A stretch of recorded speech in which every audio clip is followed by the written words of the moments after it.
Hello everyone, स्वागत आप सभी का टॉपर्स प्राइम चैनल में। इस वीडियो में आज हम करेंगे mock test number 25 Delhi police, Haryana police और DSSB के लिए। ठीक, जो क्वेश्चन हम इसमें करने वाले हैं वो प्रीवियस ईयर के जो एग्ज़ाम हुए हैं उनमें पूछे गए हैं, तो आगे जो है जो एग्ज़ाम होंगे उसमें पूछे जा सकते हैं। इंपॉर्टेंट क्वेश्चंस करेंगे, कुछ नए क्वेश्चंस देखेंगे जो इससे पहले शायद आपने ना पढ़े हों। ठीक है, इसके अलावा अगर आप दिल्ली पुलिस और हरियाणा पुलिस के लिए कंप्लीट मॉक टेस्ट खरीदना चाहते हैं तो उस परीक्षा ऐप से जो है आप वो मॉक टेस्ट खरीद सकते हैं। उन मॉक टेस्ट को खरीदने के लिए आप हमारा टॉपर्स 40 कोड यूज़ कर सकते हैं, जिस पे आपको 40% का ऑफ मिलेगा। ओके, तो चलिए शुरू करते हैं, देखते हैं। देखिए, फर्स्ट क्वेश्चन है, अफीम युद्ध अंग्रेजों और किसके बीच लड़े गए थे? अफगानिस्तान, म्यांमार, भूटान या चीन? अफीम युद्ध बताना है कि ये किसके बीच में लड़े गए थे। देखिए, ब्रिटेन और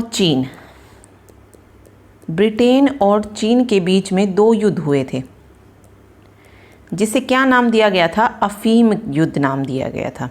ठीक है, इन दोनों युद्ध को क्या नाम दिया गया? अफीम युद्ध का नाम दिया गया था। तो अफीम युद्ध अंग्रेजों यानी कि ब्रिटेन और चीन, अंग्रेजों और चीन के बीच में लड़े गए थे। ओके, जो पहला अफीम युद्ध था वो कब हुआ था? 1839 से लेकर 1842 तक चला था। दूसरा अफीम युद्ध जो था ये 1856 से लेकर 1860 तक चला। और दूसरा जो अफीम युद्ध था इसमें जो है ब्रिटेन के साथ फ्रांस ने भी लड़ाई ली थी, मतलब ब्रिटेन के साथ साथ जो था फ्रांस भी लड़ा था। और दोनों ही युद्ध में किसकी हार हुई थी? चीन की हार हुई थी। ओके, इसके बाद जब हार हो गई उनकी तो चीनी जो शासन था उसको क्या करना पड़ा था? अफीम का जो अवैध व्यापार होता था उसको सहना पड़ा था। ठीक है, तो राइट आंसर यहाँ पे चीन हो जाएगा। अगला देखिए, टीपू सुल्तान और ब्रिटिश ईस्ट इंडिया कंपनी ने मंगलोर की संधि पर किस वर्ष में हस्ताक्षर किए? 1799, 1784, 1764, 1792? टीपू सुल्तान और ब्रिटिश ईस्ट इंडिया कंपनी ने मैंगलोर की संधि क्यों हुई थी? जो दूसरा एंग्लो मैसूर युद्ध था, जो सेकंड एंग्लो मैसूर युद्ध था, टोटल 4 एंग्लो मैसूर युद्ध हुए थे, तो दूसरा जो एंग्लो मैसूर युद्ध था उसको समाप्त करने के लिए 1784 में 11 मार्च 1784 को टीपू सुल्तान और ब्रिटिश ईस्ट इंडिया कंपनी ने मैंगलोर की संधि पर हस्ताक्षर किए थे। तो द्वितीय एंग्लो मैसूर युद्ध किस संधि के साथ समाप्त हुआ था? मैंगलोर की संधि के साथ। तो 1784 यहाँ पे सही हो जाएगा। ओके, 1799 टीपू सुल्तान की मृत्यु हुई थी। 1764 बक्सर का युद्ध हुआ था। ठीक है, 1764 बक्सर का युद्ध हुआ था, तो ये भी याद रखिए साथ में। अगला देखिए, बिहार को बंगाल प्रेसिडेंसी से पृथक किए जाने के उपलक्ष्य में बिहार दिवस प्रतिवर्ष मनाया जाता है। 17 मार्च, 27 मार्च, 22 मार्च या 13 मार्च? बिहार दिवस क्यों मनाया जाता है? क्योंकि बिहार को बंगाल से अलग कर दिया था अंग्रेजों ने और एक नया राज्य जो था, एक नया प्रांत जो था बना दिया था। ठीक है, 22 मार्च को जो है बिहार दिवस प्रतिवर्ष मनाया जाता है। और ये बिहार दिवस सिर्फ भारत में ही नहीं, मतलब बिहार में ही नहीं, जो और देश है वहाँ पर भी मनाया जाता है। जो बिहार के रहने वाले लोग वहाँ पर रहते हैं वो भी इसे सेलिब्रेट करते हैं। तो 22 मार्च को बिहार दिवस मनाया जाता है प्रतिवर्ष। अगला देखिए, नाइट्रस ऑक्साइड निम्नलिखित में से किसका रासायनिक नाम है? Tear gas, mosquito repellent, laughing gas या fire extinguisher? Nitrous oxide means N2O किसका रासायनिक नाम है? लाफिंग गैस, जिसे हैप्पी गैस भी बोला जाता है।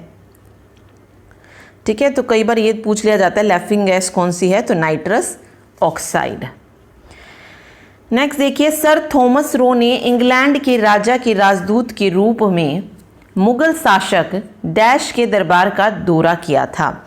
जहांगीर, अकबर, शाहजहां या हुमायूं? तो सिंपल ये पूछा गया है कि सर थॉमस रो किस मुगल शासक के दरबार में भारत आए थे? तो राइट आंसर हो जाएगा जहांगीर के दरबार का जो था उन्होंने दौरा किया था। ठीक है, नेक्स्ट है, कौन सी गैसें वायुमंडल में गर्मी फैलाती है जिससे पृथ्वी गर्म होती है और ग्लोबल वार्मिंग का कारण बनती हैं? मौलिक गैसें, यौगिक गैसें, नोबल गैसें या फिर ग्रीन हाउस गैसें।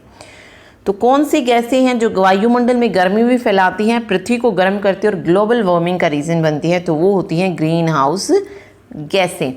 ठीक है, कौन कौन सी होती हैं ग्रीन हाउस गैसें? कार्बन डाइऑक्साइड हो गया, मीथेन है, ठीक है, nitrous oxide, ozone, water vapour. ठीक है, तो ये क्या है? ग्रीन हाउस गैसें हैं और इनसे क्या होता है? ग्लोबल वार्मिंग होती है। तो फोर्थ ऑप्शन यहाँ पे करेक्ट हो जाएगा। अगला देखिए, मानव शरीर के किस अंग को शरीर का रासायनिक कारखाना कहा जा सकता है? फेफड़े, यकृत, गुर्दे या पेट? तो मानव शरीर का वो कौन सा अंग है जिसे केमिकल फैक्ट्री कहा जाता है? Chemical factory of the body. फेफड़े मीन्स लंग्स, लीवर, किडनी या फिर स्टमक। तो इन चारों में से कौन सा है जिसे केमिकल फैक्ट्री कहा जाता है? तो राइट आंसर हो जाएगा यकृत को। लीवर को जो है केमिकल फैक्ट्री यानी कि रासायनिक कारखाना कहा जाता है शरीर का। ठीक, अगला देखिए, हीमोग्लोबिन और मायोग्लोबिन दोनों किसके निर्माण के लिए आवश्यक हैं? Vitamin B12, vitamin A, iron या फिर कैल्शियम? हीमोग्लोबिन और मायोग्लोबिन दोनों ही किसके निर्माण के लिए आवश्यक हैं? आयरन के निर्माण के लिए आवश्यक है। ठीक है, थर्ड ऑप्शन आयरन जो है करेक्ट हो जाएगा। नेक्स्ट है, ब्रिटिश ईस्ट इंडिया कंपनी ने पुर्तगालियों को किस युद्ध में हराया था? ब्रिटिश ईस्ट इंडिया कंपनी और पुर्तगालियों के बीच कौन सा युद्ध हुआ था जिसमें पुर्तगालियों की हार हुई थी? ऑप्शन दिए गए हैं, चमकौर का युद्ध, पलासी का युद्ध, बक्सर का युद्ध या सुवाली का युद्ध। तो देखिए, सबसे पहले से देखते हैं हम। चमकौर का जो युद्ध था ये हुआ था 1704 में। किस किस के बीच में हुआ था ये? गुरु गोविंद सिंह और मुगलों की सेना के बीच में। गुरु गोविंद और मुगल, इनके बीच में जो था चमकौर का युद्ध हुआ था। और ये जो पंजाब का चमकौर है वहाँ पर हुआ था, इसलिए चमकौर का युद्ध कहा जाता है। ठीक है, प्लासी का युद्ध प्लासी नामक जगह पे हुआ था। कब हुआ था? 1757 में हुआ था। किस किस के बीच में हुआ था? ईस्ट इंडिया कंपनी और बंगाल के नवाब के बीच में। अब पूछा जाता है कई बार क्वेश्चन कि प्लासी के युद्ध में कंपनी की तरफ से किसने नेतृत्व किया था? तो ईस्ट इंडिया कंपनी की तरफ से नेतृत्व किया था रॉबर्ट क्लाइव ने। रॉबर्ट क्लाइव ने। और बंगाल के नवाब कौन थे उस वक्त? नवाब सिराजुद्दौला। नवाब सिराजुद्दौला। बक्सर का युद्ध जो था ये 1764 में हुआ था और ये हुआ था ईस्ट इंडिया कंपनी और मुगल और नवाबों की सेनाओं के बीच। इसमें जो थे मुगल भी शामिल थे और नवाब तो थे ही। ठीक है, तो 1764 में जो युद्ध हुआ उसमें ईस्ट इंडिया कंपनी का नेतृत्व किसने किया था? हेक्टर मुनरो ने किया था। ये भी एक क्वेश्चन बनता है, पूछा जाता है। तो हेक्टर मुनरो ने जो था ईस्ट इंडिया कंपनी का नेतृत्व किया था। और मुगलों की तरफ से कौन थे? मुगल बादशाह शाह आलम। मुगल बादशाह शाह आलम। और नवाब कौन थे? अवध के नवाब सुजाउद्दौला। अवध के नवाब सुजाउद्दौला। तो इनके नेतृत्व में जो था बक्सर का युद्ध हुआ था। तो ये इंफॉर्मेशन आप याद रखिए। लास्ट बचा सुवाली का युद्ध। तो ये हुआ था ईस्ट इंडिया कंपनी और पुर्तगालियों के बीच में। और कब हुआ था ये युद्ध? 1612 में। 1612 में ये युद्ध हुआ था। सूरत के पास कोई सुवाली गांव है, वहाँ उस के तट पर जो था ये लड़ा गया था। ठीक है, तो फोर्थ ऑप्शन सुवाली का युद्ध हो जाएगा। नेक्स्ट है, किस भारतीय लेखक ने 2 लाइव्स पुस्तक लिखी है? विक्रम सेठ, चेतन भगत, अमीश त्रिपाठी या अमिताभ घोष? 2 लाइव्स किस की बुक है ये बुक है विक्रम सेठ की। फर्स्ट ऑप्शन विक्रम सेठ जो है सही हो जाएगा। ओके, नेक्स्ट देखिए, निम्नलिखित में से दुनिया में सबसे गहरी तंग नदी घाटी यानी कि गॉर्ज कौन सी है? Kali Gandaki gorge, Vikos gorge, tiger leaping gorge या गारंगात डेल कॉर्स? इनमें से विश्व की दुनिया की सबसे गहरी तंग नदी घाटी पूछा गया है, तो वो कौन सी है? काली गंडकी गॉर्ज। ये जो है गहरी तंग नदी घाटी है। और ये कहाँ पर है ये भी पूछ सकते हैं, नेपाल। ठीक है, इसके अलावा एक और नदी घाटी जो सबसे गहरी मानी जाती है, वैसे विश्व की सबसे गहरी तंग नदी घाटी वो भी मानी जाती है।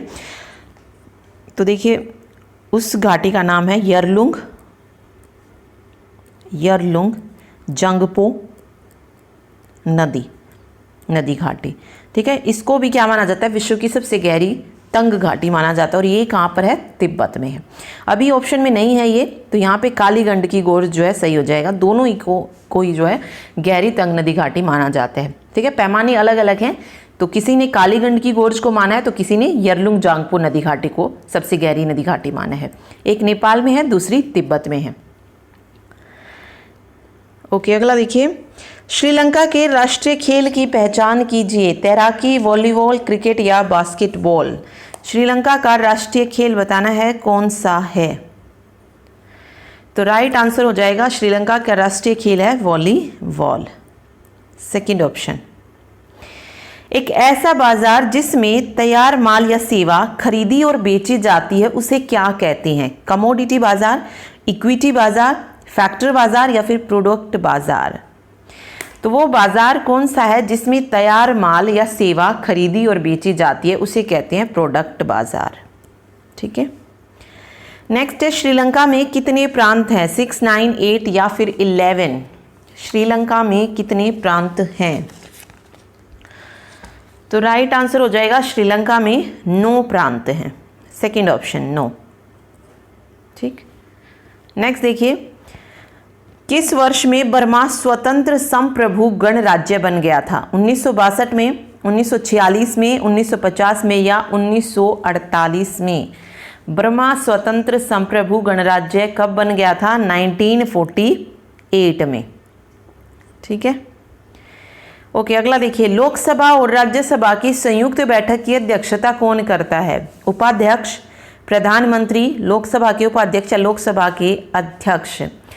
तो देखिए, लोकसभा और राज्यसभा की जो संयुक्त बैठक है उसको बुलाता कौन है, राष्ट्रपति बुलाता है। और उसकी अध्यक्षता कौन करता है, लोकसभा का अध्यक्ष करता है अध्यक्षता। तो फोर्थ ऑप्शन सही होगा। ठीक है, देखिए आगे, विश्व के किस देश में अंतर्राष्ट्रीय सीमाओं की संख्या सबसे अधिक है। चीन की, इंडिया की, नेपाल या पाकिस्तान। तो कौन सा देश है जिसके साथ सबसे ज़्यादा अंतर्राष्ट्रीय सीमाएं लगती हैं। 14 देशों की जो है यहाँ पे अंतर्राष्ट्रीय सीमा लगती है इस देश के साथ, और 2 स्पेशल टेरिटरीज हैं जिनकी सीमा भी जो है उस देश के साथ लगती है। तो उस देश का नाम है चीन। ठीक है, तो चीन वो देश है जिसके साथ सबसे ज़्यादा अंतर्राष्ट्रीय सीमाएं जो हैं लगती हैं। ठीक है, नेक्स्ट देखिए, निम्नलिखित में से किसे कायदे-ए-आज़म नाम दिया गया था। महात्मा गांधी को, जवाहरलाल नेहरू को, सरदार वल्लभ भाई पटेल या मोहम्मद अली जिन्ना। कायदे-ए-आज़म, तो ये नाम दिया गया था किसे, मोहम्मद अली जिन्ना को। ठीक, चलिए नेक्स्ट देखते हैं, घातक जहर साइनाइड का रासायनिक नाम क्या है। Hydrochloric acid, sulphuric acid, nitric acid या प्रूसिक एसिड। जहर होता है साइनाइड, उसका केमिकल नेम पूछा है क्या होता है, तो उसका केमिकल नेम होता है प्रूसिक एसिड। प्रूसिक एसिड जो है सही हो जाएगा। नेक्स्ट देखिए, जामदानी बुनाई की पारंपरिक कला की शुरुआत कहाँ से हुई। बांग्लादेश से, नेपाल से, चीन से या म्यांमार से। जामदानी, तो इसकी शुरुआत कहाँ से हुई थी, बांग्लादेश से हुई थी। जामदानी बुनाई की पारंपरिक कला की शुरुआत बांग्लादेश से हुई थी। अगला है, ब्लड मून शब्द का उपयोग किसके लिए किया जाता है। अर्ध चंद्रमा के लिए, चंद्र ग्रहण के लिए, पूर्ण चंद्रमा या सूर्य ग्रहण। ब्लड मून जो वर्ड है किसके लिए यूज होता है, ये चंद्र ग्रहण के लिए यूज होता है। तो सेकंड ऑप्शन चंद्र ग्रहण जो है सही हो जाएगा। चलिए नेक्स्ट देखिए, स्कॉटलैंड के रोजलिन इंस्टीट्यूट में बनाया गया डोली नामक पहला जीव क्लोन किसका था। कुत्ते का, बिल्ली का, भेड़ का या गाय का। तो जो पहला जीव क्लोन बनाया गया था स्कॉटलैंड के रोजलिन इंस्टीट्यूट में, उसका नाम क्या था, डोले। और ये किसका क्लोन था, ये क्लोन था भेड़ का। ठीक है, भेड़ जो है यहाँ पे सही हो जाएगा। नेक्स्ट है, निम्नलिखित में से चीन का राष्ट्रीय पक्षी कौन सा है। रॉबिन, लाल मुकुट वाली क्रेन, तोता, बार्न उल्लू। चीन का राष्ट्रीय पक्षी बताना है कौन सा है। तो राइट आंसर हो जाएगा लाल मुकुट वाली क्रेन जो है चीन का राष्ट्रीय पक्षी है। ओके, नेक्स्ट देखिए, रक्तचाप को मापने के लिए किस उपकरण का उपयोग किया जाता है? ग्लूकोमीटर, स्फैग्मो मैनोमीटर, थर्मोमीटर या फिर लैक्टोमीटर। रक्तचाप को मापने के लिए किसका यूज किया जाता है? तो राइट आंसर हो जाएगा स्फैग्मो मैनोमीटर। ठीक है। मित्र मेला वर्ष डैश में वीर सावरकर द्वारा स्थापित एक क्रांतिकारी संगठन था। तो पूछा गया है कि मित्र मेला वर्ष क्या था? एक क्रांतिकारी संगठन था जिसे वीर सावरकर ने कब स्थापित किया था, ये पूछा गया है। 1900 में, 1856 में, 1864 में या 1873 में। तो वीर सावरकर ने जो ये संगठन बनाया था मित्र मेला वर्ष, ये बनाया था 1900 में। ठीक है, 1900 यहाँ पे सही हो जाएगा। चलिए नेक्स्ट देखते हैं, भारत में कितने अंतर्राष्ट्रीय हवाई अड्डे हैं? 16, 14, 17 या 15। भारत में अंतर्राष्ट्रीय हवाई अड्डे बताने हैं कि कितने हैं। तो राइट आंसर हो जाएगा 17 अंतर्राष्ट्रीय हवाई अड्डे हैं। नेक्स्ट है, यूजीसी की औपचारिक रूप से स्थापना किस वर्ष की गई थी? 1956 में, 1964, 1950 या 1947। यूजीसी विश्वविद्यालय अनुदान आयोग, इसकी स्थापना हुई थी 1956 में। ठीक है, यूजीसी की। नेक्स्ट देखिए, किस वर्ष में इंडियन प्रीमियर लीग यानी कि आईपीएल की शुरुआत पूछी है कब हुई थी? 2010 में, 2002 में, 2004 में या 2008 में। आईपीएल जो थे, सबसे पहला जो आईपीएल हुआ था इंडियन प्रीमियर लीग, उसकी शुरुआत कब हुई थी? 2008 से हुई थी। ठीक है, फर्स्ट ऑप्शन। अगला है, इंडियन सुपर लीग की शुरुआत किस वर्ष में की गई थी? 2013, 12, 15 या 14। आईएसएल इंडियन सुपर लीग, तो इसकी जो शुरुआत थी वो हुई थी 2013 से, 2013 से इसकी शुरुआत हुई थी। नेक्स्ट है, freedom from fear and other writing पुस्तक के लेखक कौन है? Wait, freedom from fear and other writing, Barack Obama, Nelson Mandela, Aung San सूकी या फिर एपीजे अब्दुल कलाम। तो ये बुक बतानी है कि किसकी है, freedom from fear and other writing. तो इस पुस्तक के लेखक हैं आंग सान सूकी। ठीक है, थर्ड ऑप्शन जो है करेक्ट हो जाएगा। अगला देखिए, श्रीलंका रत्न पुरस्कार जीतने वाला पहला भारतीय नागरिक कौन है? नरसिम्हन राव, खुशवंत सिंह, दिलीप पंडगांवकर या विनोद मेहता। श्रीलंका रत्न पुरस्कार जीतने वाला पहला भारतीय कौन था? नरसिम्हन राव। फर्स्ट ऑप्शन जो है यहाँ पे सही हो जाएगा। ओके, अगला देखिए, भारत के संविधान के किस अनुच्छेद के तहत राष्ट्रपति द्वारा एंग्लो इंडियन समुदाय के सदस्यों को लोकसभा में नामित किया जा सकता है? 330, अनुच्छेद 342, अनुच्छेद 326 या फिर अनुच्छेद 331। तो कौन सा अनुच्छेद है जिसके तहत राष्ट्रपति लोकसभा में एंग्लो इंडियन समुदाय के जो सदस्य होते हैं उन दो को नामित करता है? तो ये है अनुच्छेद 331 में, 331 जो है यहाँ पे सही हो जाएगा। अगला देखिए, गंगा नदी का उद्गम जो है गंगोत्री ग्लेशियर से होता है और यह कहाँ पर जाकर समाप्त हो जाती है? अरब सागर में, हिंद महासागर में, बंगाल की खाड़ी या प्रशांत महासागर।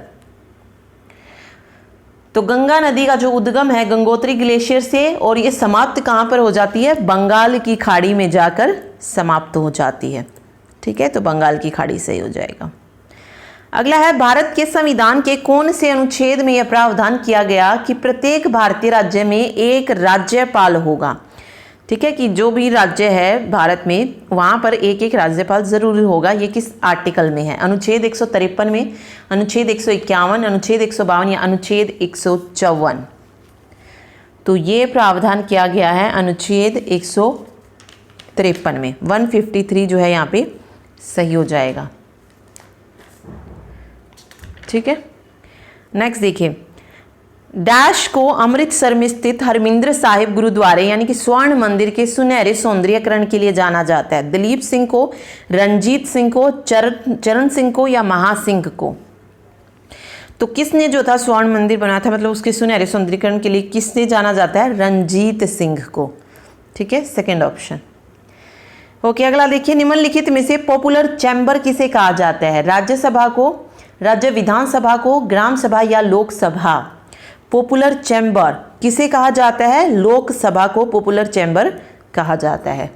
ठीक है, नेक्स्ट है India Shastra reflections on the nation in our the time पुस्तक के लेखक कौन है? नरेंद्र मोदी, शशि थरूर, मनमोहन सिंह या फिर APJ Abdul Kalam? India Shastra reflections on the nation in our the time, इस पुस्तक के लेखक हैं शशि थरूर। ठीक है, आगे देखिए, रजत को दूरदृष्टि यानी कि हाइपरमेट्रोपिया है, नेत्र रोग विशेषज्ञ उसकी दृष्टि को सही करने के लिए किस प्रकार का जो है लेंस सुझाएंगे? कन्वेक्स लेंस, कनकेव, बायोफोकल या प्रोग्रेसिव? हाइपरमेट्रोपिया यानी कि दूरदृष्टि रोग। दूरदृष्टि मीन्स सिर्फ दूर का देख सकता है, निकट का जो है वो नहीं देख पाता है। तो उसके लिए कौन सा लेंस जो है यूज़ किया जाएगा? Convex lens. तो फर्स्ट ऑप्शन कन्वेक्स जो है सही हो जाएगा। ठीक है, आगे देखिए, डॉल्फिन किक शब्द किस खेल से संबंधित है? फुटबॉल से, क्रिकेट से, तैराकी से या रग्बी से? डॉल्फिन किक ये किस खेल से संबंधित है? ये संबंधित है तैराकी से। ओके, अगला देखिए, वर्ष डैश में मराठों द्वारा ब्रिटिशों को किए गए आत्मसमर्पण से मराठा साम्राज्य का अस्तित्व समाप्त हो गया, जिसे तीसरा एंग्लो मराठा युद्ध भी समाप्त हुआ। तीसरा एंग्लो मराठा युद्ध जो था कब जो था समाप्त हो गया था इस आत्मसमर्पण के बाद? तो राइट आंसर हो जाएगा 1818 में जो था आत्मसमर्पण उन्होंने किया था मराठा साम्राज्य ने। ठीक है, उस ऊतक का नाम बताइए जो किसी पौधे के विभिन्न भागों में भोजन पहुंचाता है? फ्लोएम, जाइलम, पैरेन्काइमा या स्क्लेरेन्काइमा? तो कौन सा भाग है जो कि पौधे के विभिन्न भागों में भोजन पहुंचाता है? तो राइट आंसर हो जाएगा यहाँ पे फ्लोएम। ठीक है, फर्स्ट ऑप्शन। नेक्स्ट देखिए, गुजरात के वाघेला राजवंश का वह अंतिम शासक कौन था जिसकी हार के बाद अलाउद्दीन खिलजी को राज्य दिया गया था? तो गुजरात का जो वाघेला राजवंश था उसका अंतिम शासक बताना है कौन था? राम था, अर्जुन देव, सारंग देव या करण देव? तो देखिए, वाघेला राजवंश कहाँ पर था? ये गुजरात में, और उसका अंतिम शासक कौन था? करण देव था। तो फोर्थ ऑप्शन करण देव जो था ठीक हो जाएगा। और उसकी हार के बाद क्या किया गया? अलाउद्दीन खिलजी को जो था राज्य दिया गया था। निम्नलिखित में से किस भारतीय राज्य से नैशी जनजाति का संबंध है? तमिलनाडु, अरुणाचल प्रदेश, छत्तीसगढ़ या बिहार? तो एक जनजाति का नाम दिया गया है नैशी। इस जनजाति का संबंध बताना है कि किस भारतीय राज्य से है? तो राइट आंसर हो जाएगा अरुणाचल प्रदेश से। ठीक है, नेक्स्ट देखिए, भारत के किस राज्य में सबसे लंबी मुख्य भूमि तटरेखा है? केरल की, गुजरात की, ओडिशा की या महाराष्ट्र के? सबसे लंबी मुख्य भूमि तटरेखा किस राज्य की है? गुजरात की है, सेकंड ऑप्शन। ठीक है, चलिए नेक्स्ट देखिए, महाराष्ट्र की सबसे ऊंची पर्वत चोटी निम्नलिखित में से कौन सी है? अंजनेरी, कलसुबाई शिखर, तारामती या फिर सलहेर? महाराष्ट्र की सबसे ऊंची पर्वत चोटी के बारे में पूछा गया है कि कौन सी पर्वत चोटी सबसे ऊंची है? तो राइट आंसर हो जाएगा कलसुबाई शिखर जो है ये महाराष्ट्र की सबसे ऊंची पर्वत चोटी है। ठीक, नेक्स्ट देखिए, निम्नलिखित में से कौन सा देश दुनिया में गेहूं का सबसे बड़ा उत्पादक है? बांग्लादेश, इंडिया, चीन या म्यांमार? तो कौन से देश में गेहूं का सबसे ज़्यादा उत्पादन होता है? तो राइट आंसर हो जाएगा चीन में। ठीक है, तो फर्स्ट नंबर पे कौन सा है? चीन है। चलिए अगला देखिए, डैश को वार्षिक इंटरनेशनल हैप्पीनेस डे के रूप में स्थापित किया गया है? 15 जनवरी, 20 मार्च, 23 फरवरी या 31 मार्च। इंटरनेशनल हैप्पीनेस डे कब सेलिब्रेट किया जाता है ये? तो राइट आंसर हो जाएगा यहाँ पे 20 मार्च, 20 मार्च को जो है सेलिब्रेट होता है। द्वितीय विश्व युद्ध के दौरान कोहिमा और इम्फाल की लड़ाई किस वर्ष में लड़ी गई थी? 1944, 1943, 1942 या फिर 1945? कोहिमा और इम्फाल की लड़ाई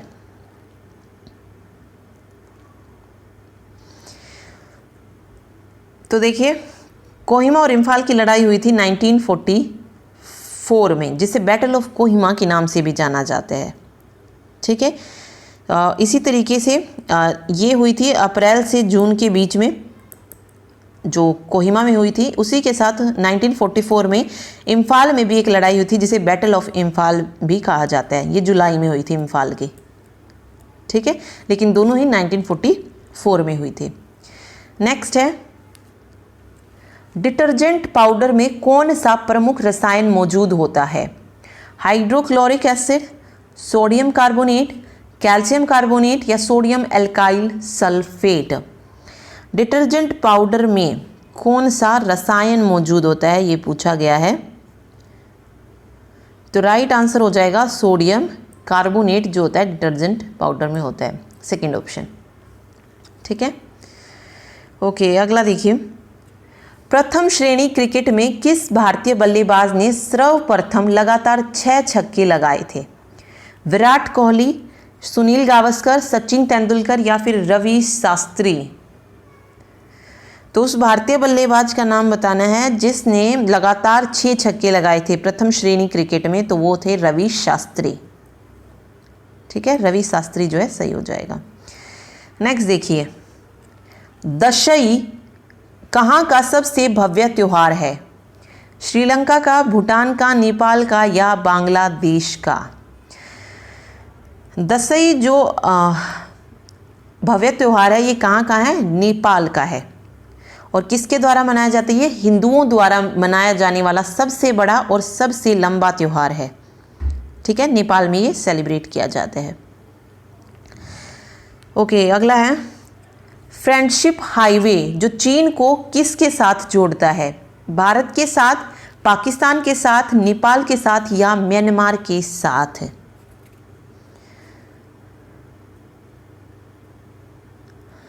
तो राइट आंसर हो जाएगा फ्रेंडशिप हाईवे जो है चीन को नेपाल के साथ जोड़ता है।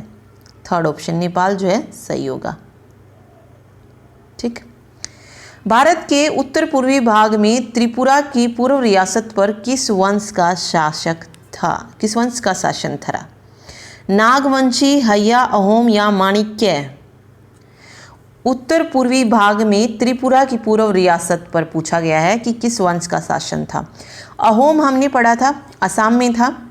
ठीक है, तो अहोम तो नहीं होगा, तो राइट आंसर हो जाएगा यहाँ पे माणिक्य वंश का शासन था। त्रिपुरा की पूर्व रियासत पर माणिक्य वंश का शासन था। अगला है, प्राकृतिक चयन तंत्र को वर्णित करने की पद्धति के रूप में योग्यतम की उत्तरजीविता वाक्यांश निम्नलिखित में से किसका कथन है? मेरी कुरिये का, हर्बर्ट स्पेंसर का, चार्ल्स बैबेज का या फिर लुईस पास्चर का? प्राकृतिक चयन तंत्र को वर्णित करने में योग्यतम की उत्तरजीविता, ये किसने कहा था? हर्बर्ट स्पेंसर का कथन है ये, सेकंड ऑप्शन। ठीक है, नेक्स्ट देखिए, गोवा की लड़ाई किस वर्ष में लड़ी गई थी? 1502 में, 1514, 1510 या फिर 1524? गोवा की लड़ाई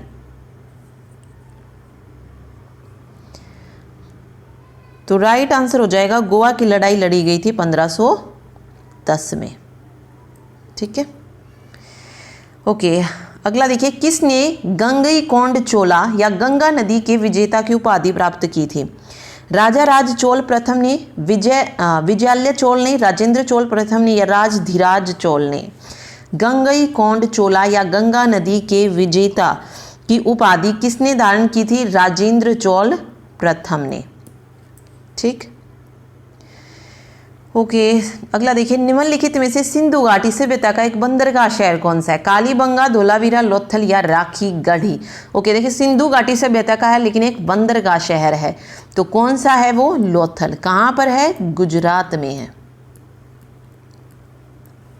ठीक है, नेक्स्ट देखिए, सूर्य का लगभग 70% भाग निम्नलिखित में से किससे बना है? हीलियम से, कार्बन से, ऑक्सीजन से या हाइड्रोजन से? तो सूर्य का जो लगभग 70% भाग है वो किससे बना है? हाइड्रोजन से बना है। फोर्थ ऑप्शन जो है करेक्ट हो जाएगा।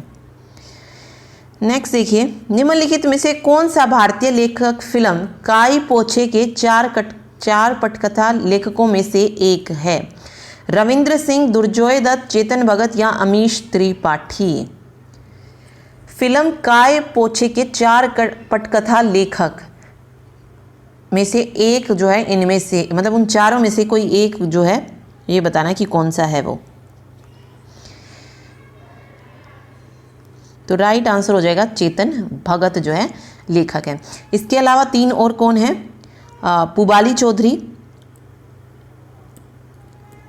पुबाली चौधरी हैं, सुप्रातिक सेन है, और जो थर्ड है वो है अभिषेक कपूर, और फोर्थ कौन है? चेतन भगत। तो इन 4 मतलब उस फिल्म के लेखक हैं, तो चेतन भगत यहाँ पे सही हो जाएगा। नेक्स्ट है, पाकिस्तान का संविधान कब लागू किया गया था? 1973, 1947, 1952 या 1965? पाकिस्तान का संविधान कब लागू किया गया था? 1973 में लागू हुआ था। ठीक है, चीन के किस प्रांत में हवांगशु राष्ट्रीय उद्यान स्थित है? इसमें दुनिया का सबसे बड़ा जलप्रपात समूह है। जियांगसू, सैनगोंड, यूनान या गुइझोउ? ठीक है, तो चीन में है हुआंगशु राष्ट्रीय उद्यान। ये किस प्रांत में है ये बताना है, और यहाँ पर दुनिया का सबसे बड़ा जलप्रपात समूह भी है, तो ये है गुइझोउ में। ठीक है, ये राष्ट्रीय उद्यान कहाँ पर है? हुआंगशु गुइझोउ में है। ठीक, नेक्स्ट है, भवई किस राज्य की एक पारंपरिक नृत्य शैली है? बिहार की, गुजरात, महाराष्ट्र या पंजाब? भवई ये कहाँ का पारंपरिक नृत्य है? ये नृत्य है गुजरात का। सेकंड ऑप्शन गुजरात जो यहाँ पे सही होगा। ओके अगला देखिए, वह एकमात्र भारतीय कौन है जिसने स्नूकर और बिलियर्ड्स दोनों में इमेच्योर विश्व खिताब जीता है? सुभाष अग्रवाल, माइकल फरेरा, पंकज आडवाणी या फिर गीत सेठी? वो एकमात्र भारतीय है जिसने स्नूकर और बिलियर्ड्स दोनों में ही विश्व खिताब जीता है, तो वो है पंकज आडवाणी। Third option. ठीक है, किस भारतीय लेखक ने द इंग्लिश टीचर पुस्तक लिखी है? विक्रम सेठ ने, रस्किन बॉन्ड ने, आर.के. नारायण या फिर Khushwant Singh? The English teacher किस भारतीय लेखक की ये बुक है? ये बुक है आर.के. नारायण की। ठीक है, थर्ड ऑप्शन आर.के. नारायण यहाँ पे सही हो जाएगा। अगला देखिए, तनाख किस धर्म संप्रदाय का एक पवित्र ग्रंथ है? यहूदी धर्म का, जैन बौद्ध धर्म का, कन्फ्यूशियन धर्म या ताओ धर्म? तनाख कोई पवित्र ग्रंथ है, ये बताना कि किस धर्म का ये पवित्र ग्रंथ है। तो तनाख जो है यहूदी धर्म का पवित्र ग्रंथ है। फर्स्ट ऑप्शन यहूदी धर्म जो है सही हो जाएगा। ओके, नेक्स्ट देखिए, पाकिस्तान की सबसे अधिक ऊंचाई पर स्थित झील कौन सी है? परिस्तान झील, सतपरा झील, एटाबाद झील या रूस झील? पाकिस्तान की सबसे अधिक ऊंचाई पर स्थित झील का नाम बताना है, तो वो है परिस्तान झील। फर्स्ट ऑप्शन परिस्तान झील जो है सही हो जाएगा। ठीक, the Indus water treaty was signed between India and? तो बताना है जो सिंधु नदी समझौता हुआ था सिंधु नदी के पानी को लेकर, तो वो किस किस के बीच में हुआ था? बांग्लादेश, पाकिस्तान, अफगानिस्तान या फिर चाइना? तो इंडस वाटर ट्रीटी साइंड हुई थी बिटवीन इंडिया एंड पाकिस्तान।